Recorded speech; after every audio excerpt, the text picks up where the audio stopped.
Hey, tu cherches une guitare? Belle? Pas chère?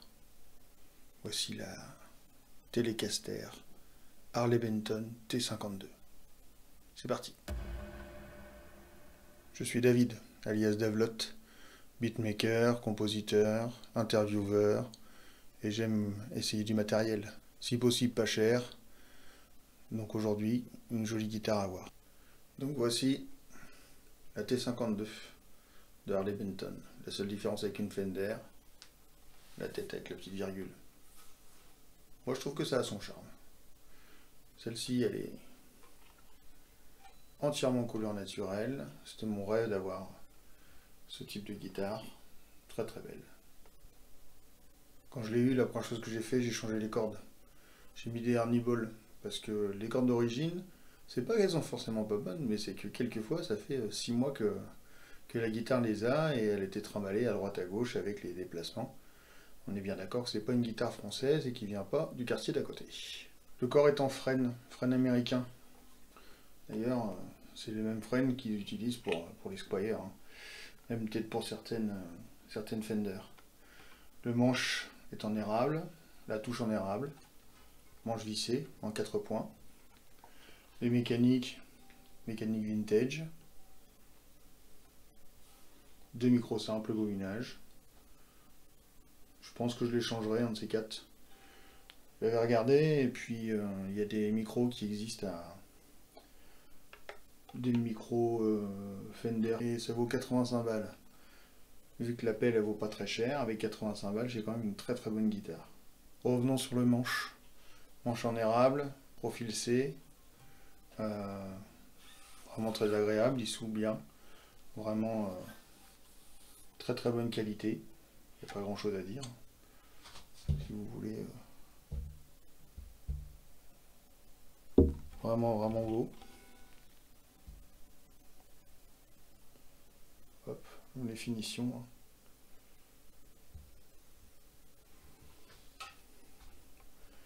Vraiment un manche très très agréable à jouer. Alors pour les réglages, 3 positions. Ici, les deux, ici. Volume, tonalité. Rien de plus simple et rien de mieux. Je vais faire une petite démo. Alors je suis pas le meilleur guitariste du monde, par contre je me débrouille un peu, je gratouille. Je vais faire ça avec mon ampli, c'est un Bugara 333 qui est vraiment sympa, et l'avantage c'est qu'il a 3 positions: clean, crunch, saturation, pour du bon gros métal. Oui, avec la T52 on peut faire aussi du gros métal.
Pour 158 €, vous avez une super gratte avec un look indémodable. Beaucoup de grands guitaristes ont joué sur ce modèle-là. Vous avez l'équivalence d'une Classic Vibe de chez Squier, largement au niveau de la qualité, j'ai essayé les deux. Et la seule chose, c'est les micros, qui sont là des Alcalino 5 de très bonne facture, hein, ça marche très très bien. Si vous voulez plus un son Fender, vous achetez des micros, une paire de micros mexicains, ça coûte 85 €, vous les installez tout seul, c'est hyper facile, et vous avez mieux qu'une Vibe, c'est sûr. Si vous voulez des présentations d'autres matos, n'hésitez pas à vous abonner, un petit pouce bleu, un petit partage, ça serait super cool pour m'aider à faire décoller la chaîne. Je vous rappelle que j'ai d'autres matos que j'ai déjà essayé. Passez une bonne journée. Salut!